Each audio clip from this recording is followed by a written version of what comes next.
I'm Roy Williams. I'm President and CEO of the Greater Oklahoma City Chamber, and it's my privilege to welcome you here this afternoon on a beautiful August day to participate in a very historic event both for the city and the state, something that was about 2.5 decades in the making.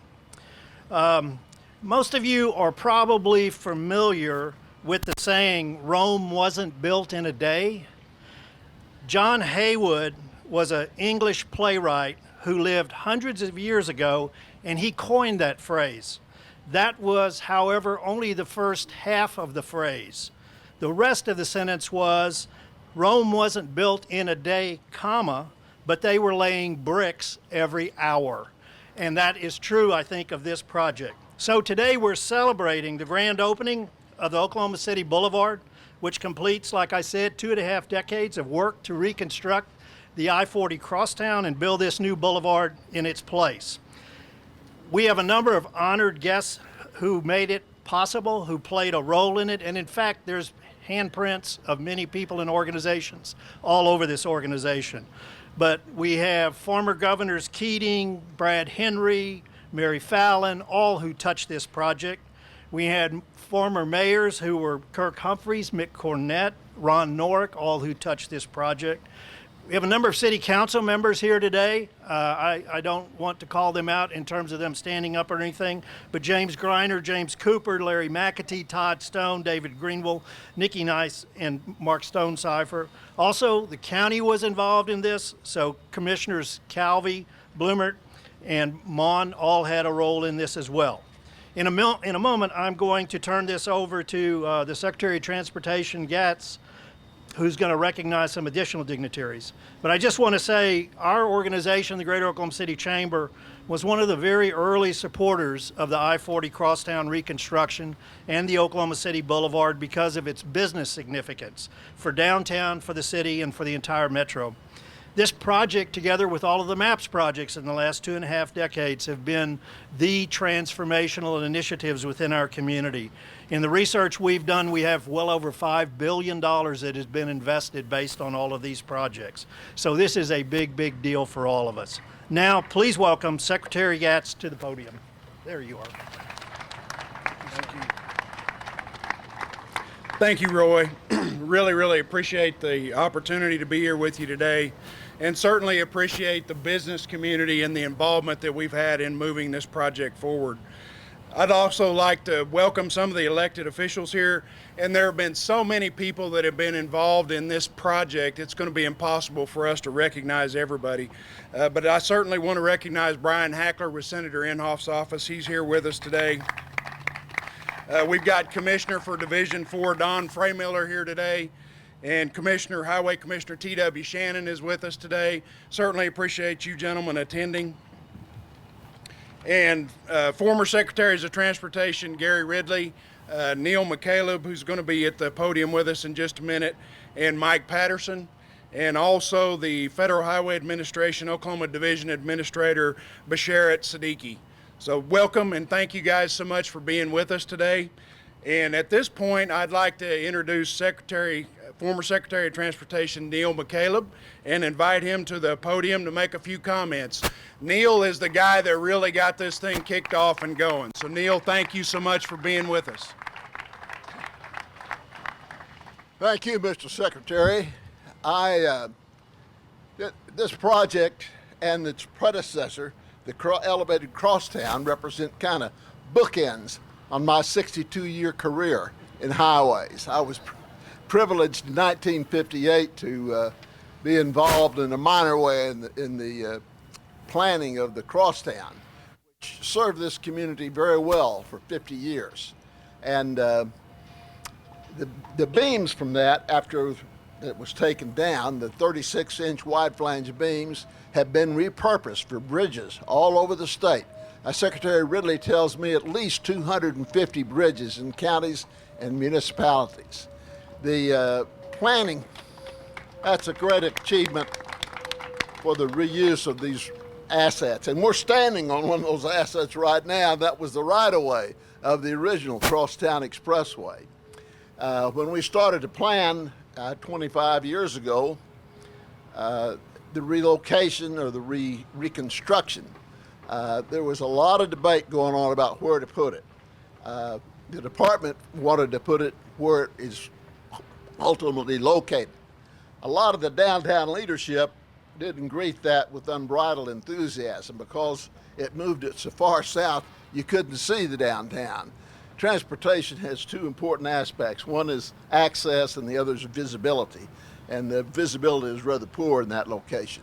So the deal was structured that we would build this boulevard to provide the visibility and the unlimited access to downtown Oklahoma City.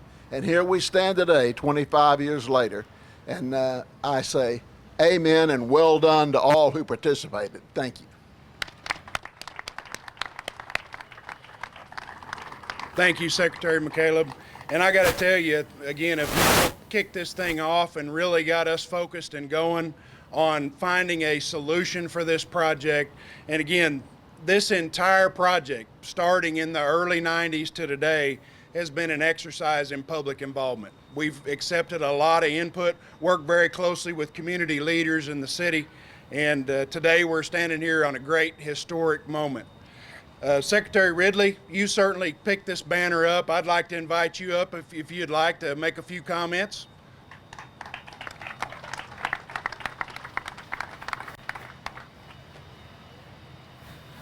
Governor, Mayor, the only thing that I would like to say that I think is really important to know is Secretary McCaleb, when he put this package together, what it took was money, and Congressman Watts really helped a lot with being able to secure some funds. But the person in D.C. that's been there from start to finish has been our senior senator, Senator Inhofe. He provided the funds back in '95 and additional funds all along the way with the highway reauthorization bills, the many reauthorization bills that it has taken to get to this point. But Senator Inhofe, and I wished he'd have been here today because this is really part of his legacy as well, Governor.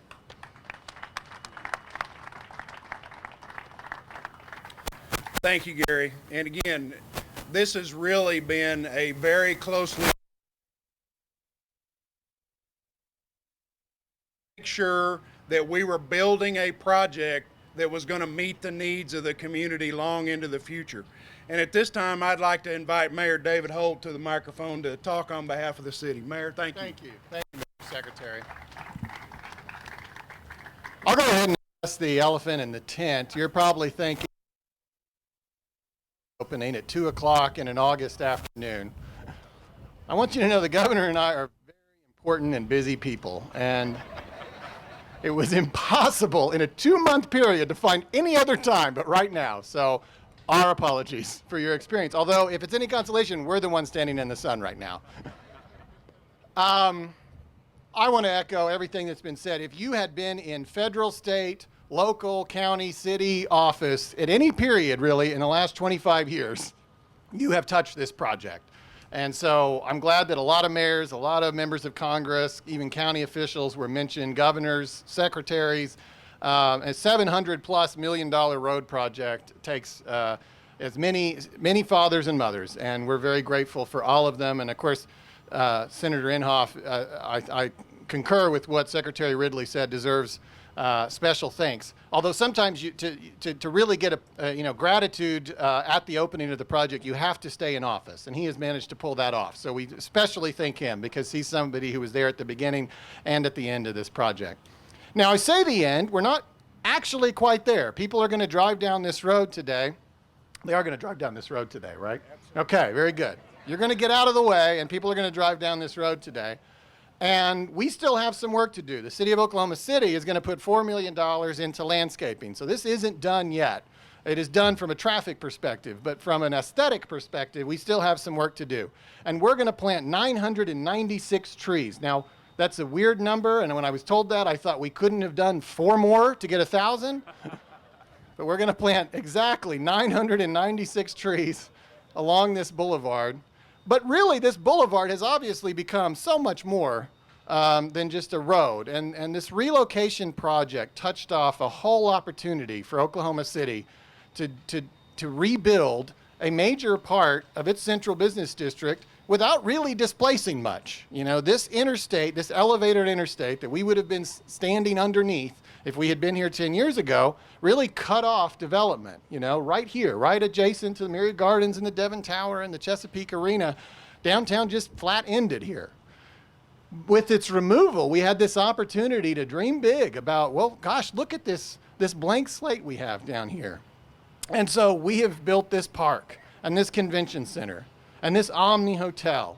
And that's just the building blocks and the foundation of many more projects we believe that are yet to come. There's a lot of opportunity down here. This beautiful $130 million 70-acre park is largely surrounded by undeveloped land. So we're very excited about all of those opportunities, and we're very excited about all the opportunities on both sides of this boulevard, especially the portions that are at grade. And I'm grateful to those who fought to keep as much of it at grade as possible. And there's a lot of opportunity here, and it's just going to be fun to see how it evolves in the years ahead. We've put something in place with this boulevard that gives our city great opportunities for growth. And so I'm, again, just sincere congratulations and gratitude on behalf of the people of Oklahoma City to the state of Oklahoma, the United States government, our past city and county officials, and everybody who made this possible. Thank you, thank you, thank you.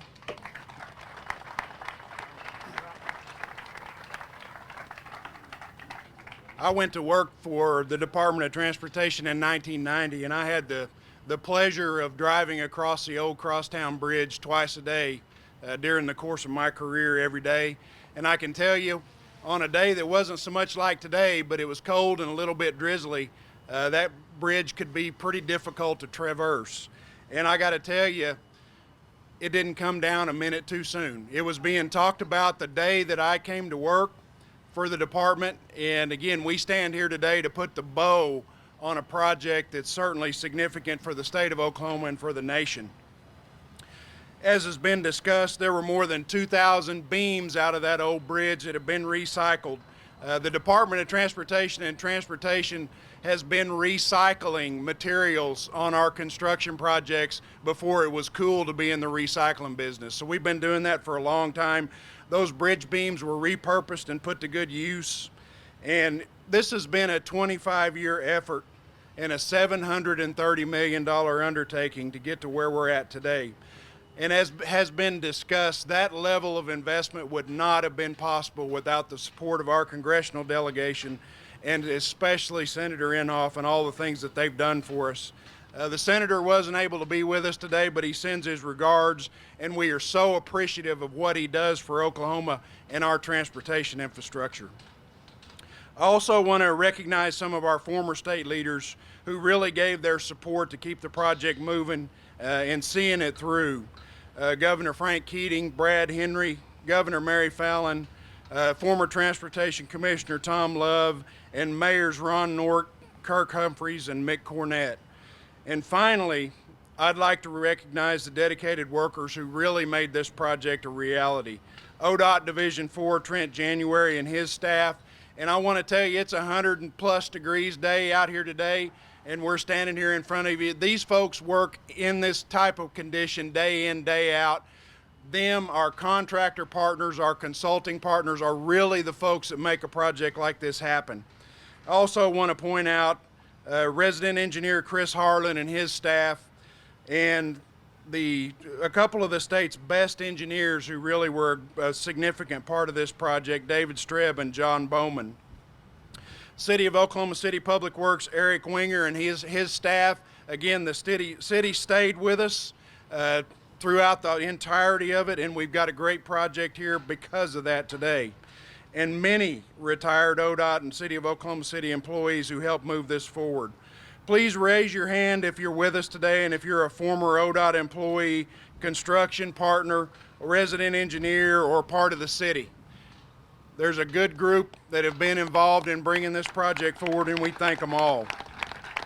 The engineering consultant team consisted of MacArthur and Associates, Poe and Associates, CEC Cobb, Benham, and our construction contracting partners, Allen Contracting, Manhattan Road and Bridge, Sherwood Construction, and Do-It Holdings.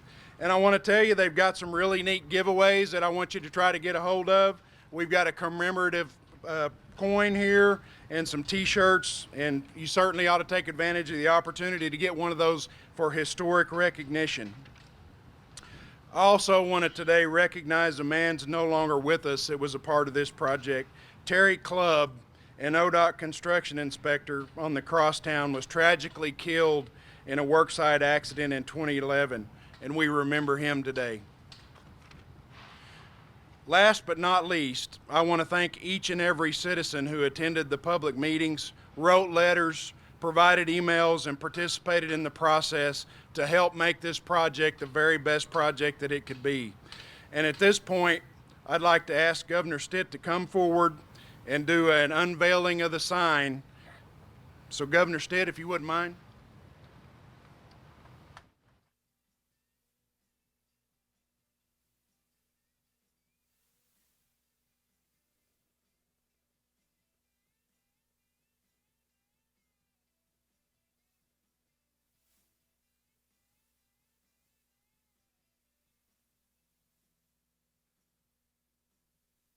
Governor, if you want to stay with me, I'm getting ready to bring you to the podium.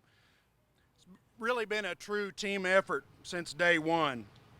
And at this point, I want to ask the governor, Secretary McCaleb and Roy Williams to come forward and take advantage of a photo op here to signify the partnership between all of the entities involved. Neal, if you wouldn't mind, yeah, let's do one quick photo op.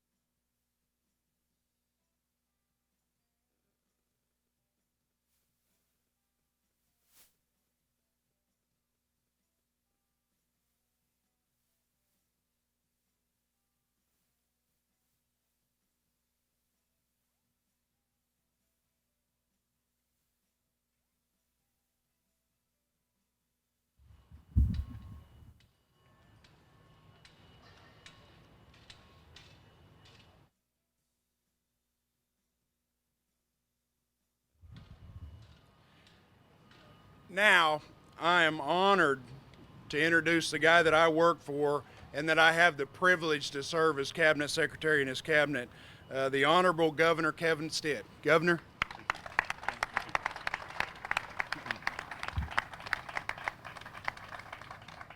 Thank you guys so much for being here today, and thank you, Secretary Gatz, for your leadership and getting this across the finish line.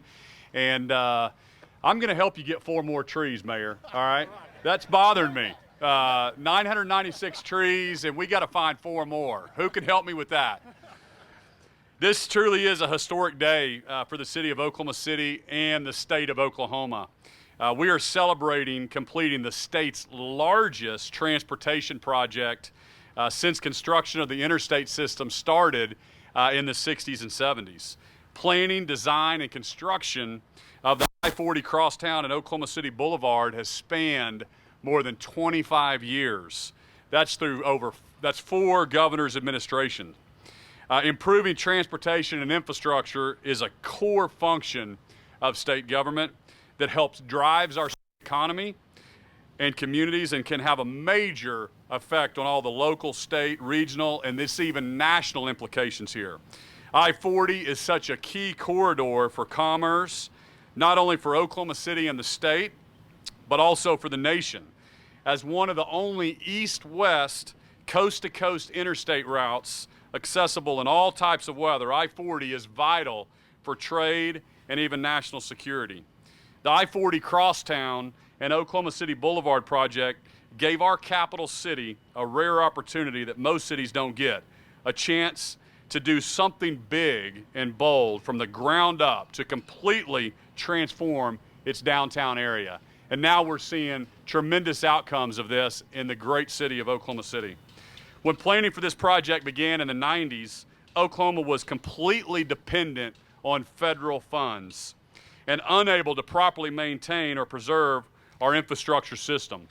Today, we adequately fund transportation at the state level, and ODOT's 8-year plan is funded with nearly equal amounts of federal and state resources.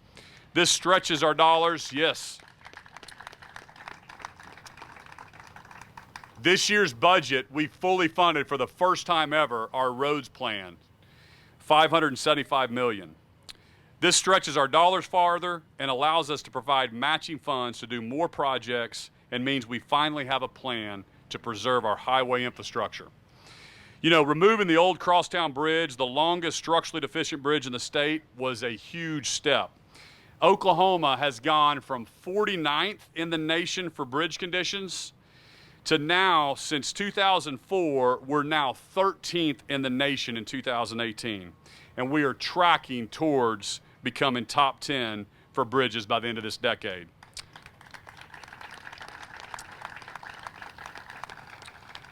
We're continuing to invest in transportation of all parts of the state to improve our bridges and pavement conditions, accommodate more traffic, bring in tourism and commerce to support our local communities, and enhance safety and quality of life. Thank you guys so much for being here today. Such an honor to be the governor that gets to unveil that, but I know there's so many folks that went before me, and I also want to give kudos to Senator Inhofe. He's such a champion, not only of infrastructure in our state, but also a huge champion of everything defense and aerospace related as well. Thank you guys.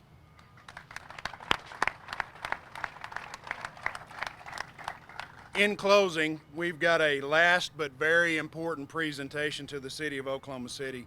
And after this closing presentation to the mayor, I'd like to invite all current and former city elected and state officials, transportation secretaries, and other representatives to join us with the engineering consultants, construction contractors, and ODOT project team for a group photo up here. And to our audience, thank you so much for your patience on a very hot day. And thank you for joining us for this very significant achievement in the transportation world.